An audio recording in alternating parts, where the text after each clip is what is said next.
আজকে ইন্টারনেটে যেই বিষয়টা নিয়ে ঝড় উঠতেছে, আবুল সরকার নামক এই ভণ্ড, এই বাউল শিল্পীরা, এরা মূর্খ জাহেল, পড়ালেখা নাই, এরা তাদের গানের আসরে মিথ্যা বানোয়াট কোরআন হাদিসকে বানায়া বানায়া বলে, নাউজুবিল্লাহ বলেন। এই আবুল সরকার নামক এই বেয়াদব আল্লাহকে নিয়ে কটু বাক্য ব্যবহার করেছে, যেটি মুসলমানের মুখে শোভা পায় না। আমরা কিছুদিন পর পর আমরা শুনি আল্লাহকে নিয়ে, রসুলকে নিয়ে বিভিন্ন ধরনের বাজে মন্তব্য, নোংরা বেশ্যা কথা বলতে, ঠিক কিনা বলেন? মুআজ্জিজ হাজিরিন, বাংলাদেশের এখন রূপ পাল্টিয়েছে, এখন আর আগের মতো সেই সুযোগ নাই।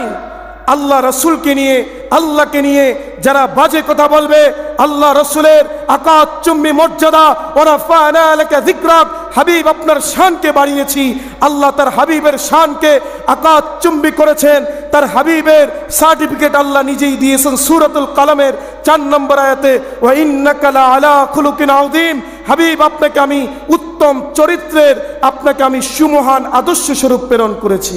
আজকে রাসূলের শানে, আল্লাহর শানে বিভিন্ন ধরনের এসব আউল বাউল এদেরকে বিভিন্ন সময় বলতে শোনা যায়, ঠিক কিনা বলেন? ফতুয়া হলো যারা আল্লাহ রসুলের শানে গুস্তাকি করে, ফতুয়া একটাই, মান সাব্বা নবিয়ান ফাকতুলহু, যদি কেউ আল্লাহ রসুলের শানে গুস্তাকি করে তার শাস্তি হলো মৃত্যুদণ্ড, তার গর্দান থেকে মাথাকে আলাদা করে দেওয়া, এটাই তার শাস্তি, ঠিক কিনা বলেন? এইরকম একটা শাস্তি বাংলাদেশে বাস্তবায়ন হোক। এই দেশের সংবিধানে বহু আইন, বহু নিয়ম আমরা দেখেছি, কিন্তু এইরকম একটা নিয়ম হোক, যারা এই দেশে বারবার আমরা রসুলের শানে গুস্তাকি আমরা শুনতে চাই না, এইরকম একটা আইন পাশ হোক, যারা রসুলের শানে গুস্তাকি করবে তাদেরকে প্রকাশ্যে বাইতুল মুকাররম মসজিদের সামনে ফাঁসির কাস্টে ঝুলাতে হবে।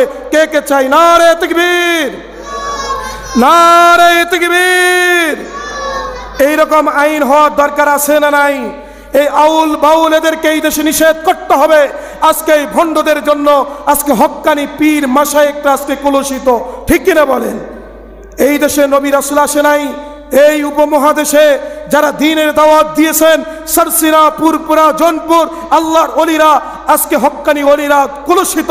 এই আউল বাউল, একতারা, দোতারা, নাচ গান, এই ভণ্ডদের কারণে, যারা মাজারকে সেজদা করে, মাজার নিয়ে আপনার ব্যবসা করে, এই রকম ভণ্ডদের কারণে আজকে হক্কানি ওলিরা কলুষিত, ঠিক কিনা বলেন? আমরা চাই এদের শাস্তি বাংলাদেশে, এদের শাস্তি প্রকাশ্যে দিতে হবে। যেই ধর্মের লোক হোক, মুসলমানদেরকে নিয়ে, আল্লাহকে নিয়ে, রসুলকে নিয়ে যারা কটু বাক্য বলবে তাদেরকে প্রকাশ্যে ফাঁসি দিতে হবে, তাদের শাস্তি মৃত্যুদণ্ড, ঠিক কিনা বলেন?